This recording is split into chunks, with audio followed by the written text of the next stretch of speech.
Restaurant ലാഭത്തിലല്ല വേറെ എവിടെയെങ്കിലും ജോലി നോക്കേണ്ടി വരുമോ? ജംഗ്ഷനാണ് മെയിൻ ഷെഫ് എന്ന് അറിഞ്ഞിട്ടാണ് ഇവിടേക്ക് വന്നതെന്നൊക്കെ രണ്ട് മൂന്ന് ജൂനിയർ ഷെഫ്സ് അവരുടെ അടുത്ത് പറഞ്ഞിട്ടുണ്ടായിരുന്നു. ജംഗ്ഷൻ കുറച്ചു നേരം അതിനെപ്പറ്റി ആലോചിച്ചിട്ട് ജംഗുവിനെ വിളിക്കും. ഇത്രയും നാളായിട്ട് ലാഭത്തിലാകാനായിട്ട് പറ്റിയിട്ടില്ല. ആ ഒരു പറഞ്ഞ ടൈം പീരീഡ് കഴിഞ്ഞിട്ടും ലാഭത്തിലായില്ലെങ്കിൽ എന്ത് ചെയ്യുമെന്ന് അവൻ ജംഗുവിന്റെ അടുത്ത് ചോദിക്കും. അങ്ങനെയാണെങ്കിൽ ആളുകളെ ഫയർ ചെയ്യേണ്ടി വരും. അത് നമുക്ക് അന്നേരം നോക്കാം, ഇനിയും അതിന് സമയമുണ്ടല്ലോ എന്ന് ജംഗു ആശ്വസിപ്പിക്കും. എനിക്ക് ഇഷ്ടമില്ലാത്ത കാര്യങ്ങൾ റെസ്റ്റോറന്റിന് വേണ്ടിയിട്ട് ചെയ്യാൻ തയ്യാറാണെന്ന് ജംഗ്ഷൻ അവനോട് പറയും. TV ഷോയിൽ അപ്പിയർ ചെയ്യുന്ന കാര്യമാണ് ജംഗ്ഷൻ സൂചിപ്പിക്കുന്നതെന്ന് ജംഗുവിന് മനസ്സിലാവും. ഡയറക്ടറുമായിട്ട് എന്താണ് പ്രശ്നം എന്ന് അച്ഛനും അമ്മയും ചോദിക്കുമ്പോഴത്തേക്കിനും യുൻസു കാര്യങ്ങളൊക്കെ പറയും. അവരുടെ ഫ്രണ്ടിൽ വെച്ച് കരയുകയും ചെയ്യും. അവർ രണ്ടുപേരും അവളെ ആശ്വസിപ്പിക്കും. എങ്ങാനും ജംഗ്ഷനെ കാണാൻ പറ്റിയാലോ എന്ന് വിചാരിച്ചിട്ട് യുൻസു പിറ്റേ ദിവസം ജോഗിങ്ങിന് പോകുന്നത് റെസ്റ്റോറന്റ് ഇരിക്കുന്ന അതേ വഴിയിലൂടെയാണ്. പകുതിക്ക് വെച്ചിട്ട് ജംഗ്ഷന്റെ കാർ പോകുന്നതാണ്. ജംഗ്ഷൻ അവളെ കാണുന്നുണ്ട്, അവൾ പുറകെ വിളിക്കുന്നുമുണ്ട്. പക്ഷെ അവൻ കാർ നിർത്തത്തില്ല. അവൻ റെസ്റ്റോറന്റിൽ ചെന്ന് അകത്തേക്ക് കയറുമ്പോൾ അവളും പുറകെ ചെല്ലും. ഇന്നത്തെ നമ്മുടെ കോൺവെർസേഷൻ കംപ്ലീറ്റ് ചെയ്യാനായിട്ട് പറ്റിയിട്ടില്ല. ഇയാളെ കാണാൻ വേണ്ടി തന്നെയാണ് ഞാൻ ഇന്ന് ഇതുവഴി വന്നത്. ഇയാളോട് ആരാണ് എനിക്ക് ബോയ് ഫ്രണ്ട് ഉണ്ടെന്ന് പറഞ്ഞത്? അങ്ങനെ ഒരു കള്ളം ഒരാൾ പറഞ്ഞാൽ ഉടനെ ഇയാൾ വിശ്വസിക്കാനായിട്ട് പോയത് എന്തിനാണ്? എന്തെങ്കിലും അറിയണമെന്നുണ്ടെങ്കിൽ എന്നോട് നേരിട്ട് ചോദിക്കണമായിരുന്നു. എനിക്ക് ബോയ് ഫ്രണ്ട് ഒന്നുമില്ല, തനിക്ക് ഗേൾ ഫ്രണ്ട് ഉണ്ടോ എന്ന് ചോദിക്കും. ഇല്ല എന്ന് അവനും മറുപടി കൊടുക്കും.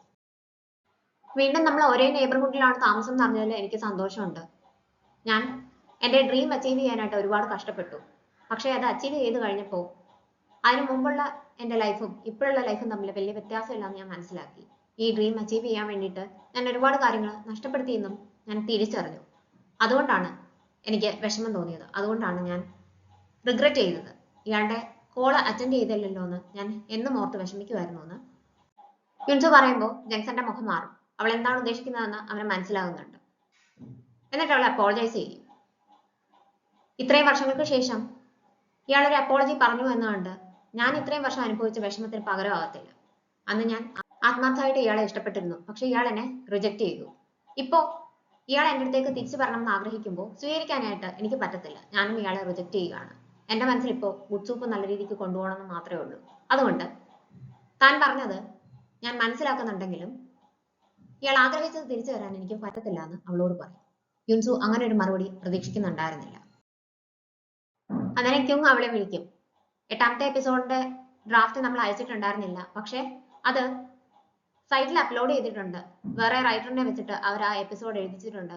നമ്മളുടെ കഥയൊന്നുമല്ല, എല്ലാം മാറ്റിയിട്ടുണ്ടെന്ന് പറയും.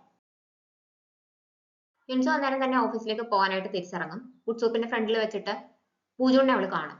ജെൻസന്റെ നമ്പർ കയ്യിലില്ലേ, എനിക്കൊന്ന് മെസ്സേജ് ചെയ്തേക്കണേന്ന് അവൾ പൂജുവിന്റെ അടുത്ത് പറയും. എന്റെ പാർട്ട്ണർ ഒരു ആർട്സ് എക്സിബിഷൻ നടത്തുന്നുണ്ട്, അത് സ്പോൺസർ ചെയ്യാൻ പറ്റുമോ, അല്ലെങ്കിൽ ഒരു പെയിന്റിംഗ് വാങ്ങിച്ചാലും മതി എന്നൊക്കെ പറഞ്ഞിട്ട് ജംഗ്സന്റെ അമ്മ ജംഗുവിനെ കാണാനായിട്ട് വരും. പക്ഷെ അവന് താല്പര്യമില്ല എന്ന് അന്നേരം തന്നെ അവൻ പറയും. അവർക്ക് പിന്നെ എന്ത് ചെയ്യണമെന്ന് അറിയത്തില്ല. ചോദിച്ചും പോയി. ഇത് ജംഗ്സൺ ഒരു കാരണവശാലും അറിയാനായിട്ട് പാടില്ല. അവൻ അറിയാതെയാണ് ഞാൻ ഇങ്ങോട്ടേക്ക് വന്നത്. അറിഞ്ഞിട്ടുണ്ടെങ്കിൽ അവന് ദേഷ്യമാവുമെന്ന് അവർ പറയും. അവനോട് പറയത്തില്ല എന്ന് ജംഗുവും സമ്മതിക്കും. ഡയറക്ടറിനെ യുൻസു വിളിക്കും. ഞാൻ എഴുതി തരാത്ത എപ്പിസോഡ് നിങ്ങൾ എങ്ങനെയാണ് അപ്ലോഡ് ചെയ്തതെന്ന് ചോദിക്കുമ്പോൾ അതൊരു മിസ്റ്റേക്ക് ആയിരുന്നു, ഇപ്പൊ തന്നെ ഡിലീറ്റ് ചെയ്തേക്കാമെന്ന് അയാൾ പറയും. യുൻസു ആണ് വിളിച്ചതെന്ന് കേൾക്കുമ്പോൾ സൂയങ്ങനും അവരുടെ മെന്റർക്കും പേടിയാവുന്നുണ്ട്. ഡയറക്ടർ ഇപ്പോൾ എവിടെ ആയിരിക്കും എന്ന് യുൻസുവിന് അറിയാവുന്നത് കൊണ്ട് തന്നെ അവള് അവരുടെ ഓഫീസിലേക്ക് വരും. അവളെ കാണുന്ന തന്നെ എനിക്ക് ഇഷ്ടമില്ലാതെയാണ് ഞാനിത് ചെയ്യാമെന്ന് ഏറ്റത്. നിങ്ങൾ അത്രമാത്രം എന്നോട് ബെഗ് ചെയ്തത് കൊണ്ടാണ് ഞാനിത് ചെയ്യാമെന്ന് സമ്മതിച്ചത്. വേറൊരാളുടെ റൈറ്റിംഗ്സ് ഒന്നും ഞാൻ അങ്ങനെ തിരുത്താറില്ല എന്നൊക്കെ വലിയ ഷോ കാണിക്കും ഈ മെന്റർ. ഇത് കേൾക്കുമ്പോൾ ഡയറക്ടർക്ക് ദേഷ്യം വരും. അല്ലെങ്കിൽ നിങ്ങൾ എഴുതി തന്നൊന്നും എനിക്ക് ഇഷ്ടപ്പെട്ടില്ല, നിങ്ങൾക്ക് നേരത്തെ പോയി ഒന്നും എഴുതാൻ അറിയത്തില്ലെന്ന് അയാൾ തിരിച്ചും പറയും. എനിക്ക് നിങ്ങളോടാണ് സംസാരിക്കാനുള്ളത്, പുറത്തേക്ക് വരണം, ഇവിടെ ഒന്നും സംസാരിക്കാൻ താല്പര്യമില്ല എന്ന് യുൻസു അയാളുടെ അടുത്ത് പറയും. അയാൾ ദേഷ്യത്തിൽ പുറത്തേക്ക് പോകും. മെന്റർ ആണെങ്കിൽ ഇവളുടെ ദേഷ്യം മാറ്റാൻ വേണ്ടിയിട്ട് നമുക്ക് മറ്റൊരു ദിവസം കണ്ടുമുട്ടാം എന്നൊക്കെ പറയുന്നുണ്ട്. പക്ഷെ യുൻസു അവരുടെ അടുത്ത് പറയും, ഞാൻ ഒരിക്കൽ നിങ്ങളുടെ അസിസ്റ്റന്റ് ആയിരുന്നു, നിങ്ങൾ എങ്ങനെയാണെന്ന് എനിക്ക് നന്നായിട്ട് അറിയാം. ഞാൻ ഈവിലാണ്, അതുകൊണ്ട് ഈ ഇൻഡസ്ട്രിയിൽ സർവൈവ് ചെയ്യും എന്നൊക്കെ നിങ്ങൾ എന്നോട് പറഞ്ഞിട്ടുണ്ട്. ഒരിക്കലും ഈ ഇൻഡസ്ട്രിയിൽ കാലുകുത്താൻ എന്നെ സമ്മതിക്കത്തില്ല എന്ന് വരെ നിങ്ങൾ എന്നെ വഴക്ക് പറഞ്ഞിട്ടുണ്ട്. അന്നൊന്നും ഞാൻ മിണ്ടിയില്ല. അന്നൊക്കെ എനിക്ക് സങ്കടം വന്നിട്ടുണ്ട്, കാരണം ഞാൻ ഹാർഡ് വർക്കിംഗ് ആയിരുന്നു, ഇന്നസെന്റ് ആയിരുന്നു. പക്ഷെ നിങ്ങൾ എന്നെ അന്നേ മനസ്സിലാക്കിയെന്ന് എനിക്കിപ്പോൾ തോന്നുന്നു. കാരണം ഞാനിപ്പോൾ ഈവിലാണ്. ഇവിടുന്ന് പുറത്തിറങ്ങിക്കഴിഞ്ഞാൽ നിങ്ങളെപ്പറ്റി ഞാൻ ആരോടും ഇനി നല്ലത് പറയാനായിട്ട് പോകുന്നില്ല. നിങ്ങൾ എന്താണോ അങ്ങനെയായിരിക്കും പുറത്ത് അറിയപ്പെടാനായിട്ട് പോകുന്നത്. ഇനി നിങ്ങളെ എനിക്ക് കാണണ്ടെന്ന് പറഞ്ഞിട്ടാണ് യുൻസു അവിടുന്ന് പോകുന്നത്. സോയങ്ങിനും സീനിയർ റൈറ്റർക്കും അതൊരു ഷോക്കാണ്. എത്രമാത്രം അവളെ വഴക്ക് പറഞ്ഞിട്ടുണ്ടെങ്കിലും എങ്ങനെയൊക്കെ അവളെ വിഷമിപ്പിക്കാനായിട്ട് നോക്കിയിട്ടുണ്ടെങ്കിലും ഇന്ന് വരെ യുൻസു അവരോട് എതിർത്തൊന്നും സംസാരിച്ചിട്ടില്ല. ഇത് ആദ്യമായിട്ടാണ്. കൊടുക്കേണ്ടതുപോലെ തന്നെ കൊടുത്തിട്ടാണ് യുൻസു അവിടുന്ന് പോകുന്നത്. കുറച്ച് പെൺകുട്ടികൾ റെസ്റ്റോറന്റിലേക്ക് വരും. അവിടുത്തെ മെയിൻ ഷെഫ് യങ് ആണ്, ഹാൻസം ആണ്, നമുക്ക് ഇനിയും ഇവിടേക്ക് വരണം എന്നൊക്കെ അവർ സംസാരിക്കുന്നത് കേൾക്കുമ്പോൾ ജെൻസൺ കുറച്ച് ചമ്മല് തോന്നും. പക്ഷെ ഫുഡ് കഴിച്ചു കഴിയുമ്പോൾ അവർ സോസ് വെച്ചിട്ട് നല്ല ടേസ്റ്റ് ഉണ്ടായിരുന്നു, ഇനിയും ഞങ്ങൾ ഇവിടേക്ക് തന്നെ തിരിച്ചു വരും എന്നൊക്കെ പ്ലേറ്റിൽ എഴുതി കൊടുക്കും. ഇത് കാണുമ്പോൾ ബാക്കി എല്ലാവരും അവിടെ ഓടിക്കൂടി അതിന്റെ ഫോട്ടോസ് ഒക്കെ എടുക്കുന്നുണ്ട്. പ്രൊഡ്യൂസർ വീണ്ടും ഡയറക്ടറിനെ മീറ്റ് ചെയ്ത് സംസാരിക്കും. അയാൾ മാറ്റി എഴുതാൻ കൊടുത്തിട്ട് അയാൾക്ക് അതും ഇഷ്ടപ്പെട്ടിട്ടില്ല. പക്ഷെ കുഞ്ചു എഴുതിയത് അതുപോലെ എടുക്കാനും അയാൾക്ക് താല്പര്യമില്ല. സ്വന്തമായിട്ട് മാറ്റി എഴുതാൻ തീരുമാനിച്ചിട്ടുണ്ടെന്നുള്ള രീതിക്ക് അയാൾ പ്രൊഡ്യൂസറിന്റെ അടുത്ത് സംസാരിക്കും. നിങ്ങളിങ്ങനെ വാശി പിടിച്ചുകൊണ്ടിരിക്കാതെ കുഞ്ചുവിന്റെ അടുത്ത് സംസാരിച്ചിട്ട് രണ്ടുപേരും ഒരു ധാരണയിലെത്തി പരസ്പരം വിട്ടുവീഴ്ച ചെയ്ത് ഇതൊന്ന് മാറ്റി എഴുതാനായിട്ട് ശ്രമിക്കുക. എനിക്കിനി കൂടുതലൊന്നും പറയാനില്ല. അടുത്ത എപ്പിസോഡ് എങ്ങനെയാണെന്ന് വെച്ചാൽ ഷൂട്ട് ചെയ്ത് ടെലികാസ്റ്റിന് റെഡിയാക്കി എൻ്റെ കയ്യിൽ തരണം. അതിന്റെ റേറ്റിംഗ്സ് നോക്കിയിട്ട് കുറവാണെങ്കിൽ ഞാൻ കൂടുതലൊന്നും ആലോചിക്കത്തില്ല. നിങ്ങൾ രണ്ടുപേരെയും ഞാൻ ഈ ഡ്രാമയിൽ നിന്ന് മാറ്റിയിരിക്കും എന്ന് പറഞ്ഞിട്ട് പ്രൊഡ്യൂസർ പോകാനായിട്ട് തുടങ്ങുമ്പോൾ അതുവരെ മാറി നിന്ന് യുൻസു അവിടേക്ക് വരും. എനിക്കൊരു റിക്വസ്റ്റ് ഉണ്ട്. ഞാൻ എഴുതിയ ഡ്രാമ മുഴുവൻ താങ്കൾ വായിക്കുകയും അത് ഇഷ്ടപ്പെടുകയും ചെയ്തതാണ്. പക്ഷേ ഇപ്പോൾ ഓരോരോ എപ്പിസോഡായിട്ട് ഈ ഡയറക്ടർ മാറ്റി എഴുതിക്കൊണ്ടിരിക്കുകയാണ്. അത് എൻ്റെ കഥയല്ല, ആ കഥ മുഴുവൻ മാറിയിട്ടുണ്ട്. അതുകൊണ്ട് ഞാൻ എഴുതിയ ഡ്രാമ അതുപോലെ ഷൂട്ട് ചെയ്യാൻ പറ്റിയ മറ്റൊരു ഡയറക്ടറിനെ കണ്ടെത്തി എനിക്ക് തരണം. ഇയാളുടെ കൂടെ വർക്ക് ചെയ്യാനായിട്ട് എനിക്ക് താല്പര്യമില്ല നമ്മൾ പ്രൊഡ്യൂസറിന്റെ അടുത്ത് പറയും. ഇത് കേട്ട ഡയറക്ടർ ഷോക്ക്ഡ് ആവും.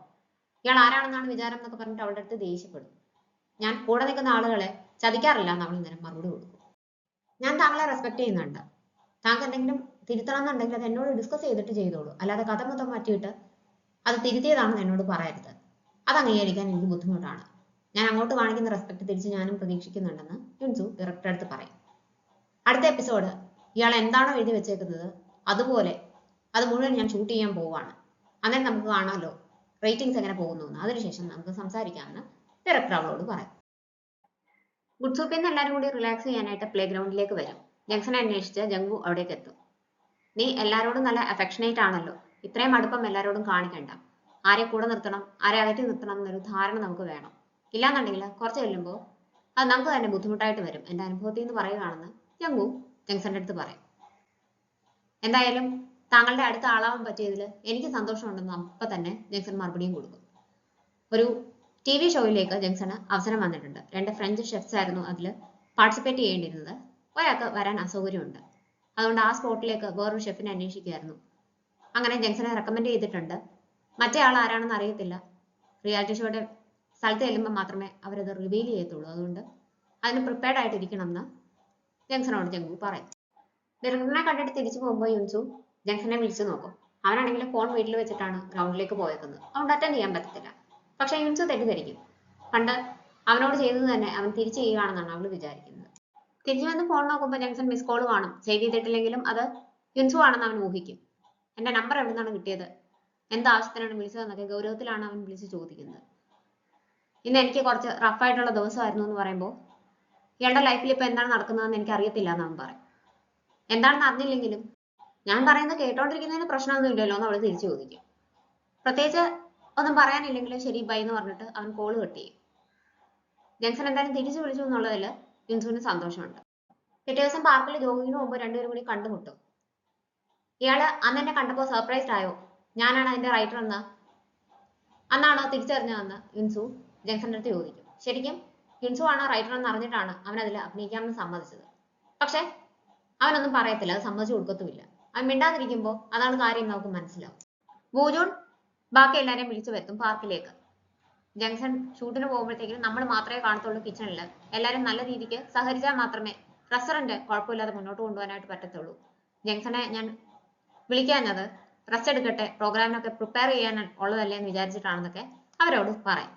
എല്ലാവരും ഒരേ പാർക്കിൽ തന്നെയാണ്, അതുകൊണ്ട് തന്നെ പകുതിക്ക് വെച്ച് അവരെല്ലാവരും കൂടി മീറ്റ് ചെയ്യും.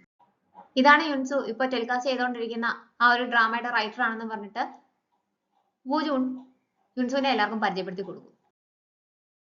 നിങ്ങൾക്ക് തമ്മിൽ എങ്ങനെയാണ് പരിചയം എന്ന് ഇവർ ചോദിക്കുന്നുണ്ടെങ്കിലും വൂജൂൺ അന്നേരം തന്നെ അവരുടെ ക്യൂരിയോസിറ്റി ബ്ലോക്ക് ചെയ്യും. ഇവരെന്നിട്ട് സാൻഡ്വിച്ച് കഴിക്കാനായിട്ട് വരും. ഇവർ 3 പേരും കൂടി നോക്കിക്കൊണ്ടിരുന്നിട്ട് അവർ തമ്മിൽ എന്തോ ഉണ്ട്, തമ്മിൽ ഇഷ്ടത്തിലാണ്, അത് കാണുമ്പോൾ തന്നെ അറിയാമെന്നൊക്കെ സംസാരിക്കുന്നുണ്ട്. ഹോങ്ങയായിട്ടുള്ള റിലേഷൻ അപ്പം എന്തായിരിക്കും, അവർ തമ്മിൽ അങ്ങനെയൊന്നും ഇല്ലാന്നുണ്ടെങ്കിൽ ഹോങ്ങയെ ഞാൻ നോക്കാം എന്നൊക്കെ കൂട്ടത്തിലുള്ള ഹോങ്ജി പറയും. ഓസു ആണെങ്കിൽ കുറച്ചേരം നോക്കിക്കൊണ്ടിരുന്നിട്ട് അവർ തമ്മിൽ പ്രായത്തിൽ വ്യത്യാസം കാണുമല്ലോ എന്ന് പറയുന്നുണ്ട്.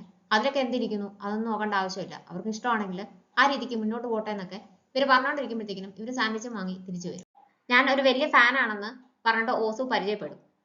ആ ആക്ടറുടെ ഫാൻ അല്ലേ എന്ന് ഉടനെ മിൻഹോ തിരുത്തും. എങ്ങനെയായാലും എന്റെ ഡ്രാമ വാച്ച് ചെയ്യുന്ന ആളല്ലേ, നന്ദിയുണ്ടെന്ന് പറയും യുൻസു. ഇയാളെ കാണാൻ നല്ല ഭംഗിയാണെന്നും ഓസു പറയും. അവൾ അതിനും താങ്ക്സ് പറയും. ഇവരുടെ ഈ ഒരു കോൺവെർസേഷൻ ജങ്സൺ മിണ്ടാതെ നോക്കിക്കൊണ്ടിരിക്കുന്നുണ്ട്. ഇയാൾ അസിസ്റ്റന്റ് റൈറ്റർ ആണെന്ന് പറഞ്ഞിട്ട് എവിടെ പോയേക്കുവാണ്, നമ്മളൊരു എമർജൻസിയിലാണ്, എത്രയും പെട്ടെന്ന് ഇവിടേക്ക് വരണം, യുൻസുവിനെ ഹെൽപ്പ് ചെയ്യണം എന്ന് പറഞ്ഞിട്ട് ക്യുങ് ഹോങ്ങെ വിളിക്കും. ഞാൻ എന്തിനാണ് അവിടെ വരുന്നത്, പ്രത്യേകിച്ച് പ്രയോജനമൊന്നും ഇല്ലല്ലോ, എല്ലാം യുൻസു തന്നെയാണ് എന്തായാലും എഴുതാനായിട്ട് പോകുന്നത് എന്നുള്ള രീതിക്ക് ഹോങ്ങ സംസാരിക്കും.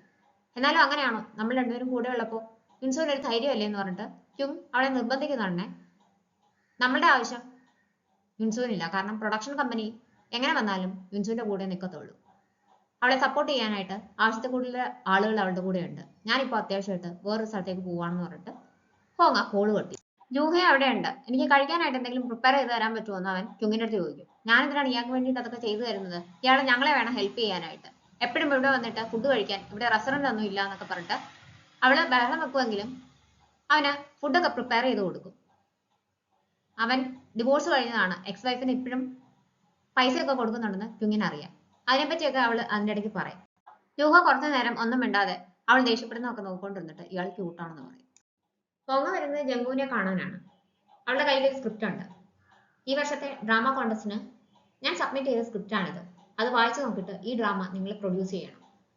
യുൻസുവിനെ പോലെയല്ല ഞാൻ, യുൻസുവിന്റെ ഡ്രാമാസ് ഒന്നും പോപ്പുലർ അല്ല, അത് അറിഞ്ഞുകൊണ്ട് തന്നെയാണ് നിങ്ങൾ അത് പ്രൊഡ്യൂസ് ചെയ്യാനായിട്ട് തീരുമാനിച്ചത്. പക്ഷേ എന്റെ കാര്യം അങ്ങനെയല്ല, എന്റെ ഡ്രാമ എന്തായാലും പോപ്പുലർ ആവും. ഞാനുമായിട്ട് കോൺട്രാക്ട് സൈൻ ചെയ്തില്ലെങ്കിൽ നിങ്ങൾ ഭാവിയിൽ റിഗ്രറ്റ് ചെയ്യുന്നൊക്കെ അവൾ ജംഗുവിന്റെ അടുത്ത് പറയും. ഇയാളുടെ കോൺഫിഡൻസ് എനിക്ക് ഇഷ്ടപ്പെട്ടു, പക്ഷേ ഇയാളെ വ്യത്യസ്തയാണെന്ന് മനസ്സിലാക്കിക്കാൻ വേണ്ടിയിട്ട് സ്വന്തം ഫ്രണ്ടിനെ ഇങ്ങനെ കുറ്റം പറയേണ്ട ആവശ്യമില്ല എന്ന് ജംഗു പറയും.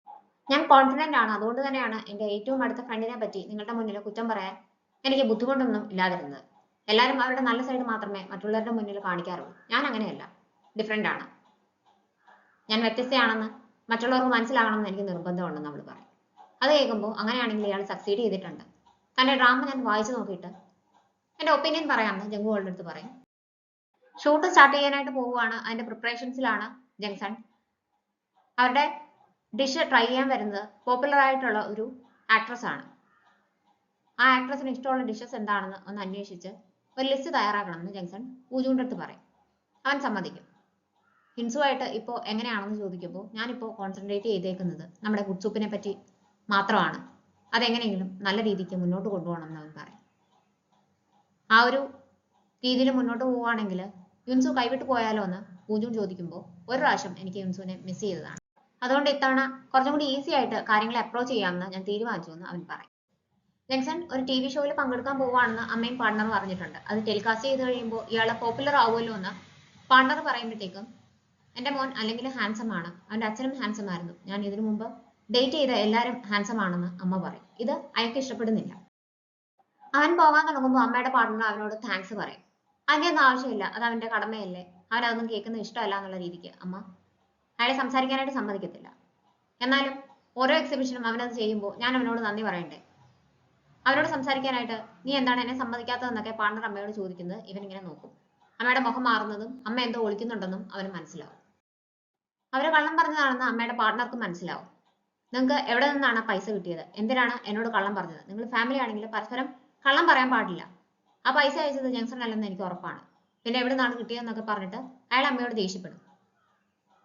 ജംഗു ആണ് അത് അയച്ചു തന്നത്, അവര് ബ്രദേഴ്സിനെ പോലെയാണ്, ഞാൻ കള്ളമൊന്നും പറഞ്ഞില്ല, കുറച്ച് കാര്യങ്ങൾ അങ്ങോട്ടും ഇങ്ങോട്ടും മാറ്റി പറഞ്ഞു, അത്രേ ഉള്ളെന്നാണ് അമ്മ മറുപടി പറയുന്നത്. മോനെ എന്റെ മുൻപിൽ വലിയ ആളാക്കാൻ വേണ്ടിയിട്ടാണ് നിങ്ങൾ ഇത് ചെയ്തതെങ്കിൽ എനിക്ക് വേണ്ടിയിട്ട് എന്താണ് ചെയ്തതെന്നൊക്കെ അയാൾ ചോദിക്കും. എന്തിനാണ് ആവശ്യമില്ലാത്ത കാര്യങ്ങൾക്ക് ആവശ്യമില്ലാത്ത സമയത്ത് ഇങ്ങനെ ദേഷ്യപ്പെടുന്നതെന്ന് അമ്മ തിരിച്ചു ചോദിക്കും.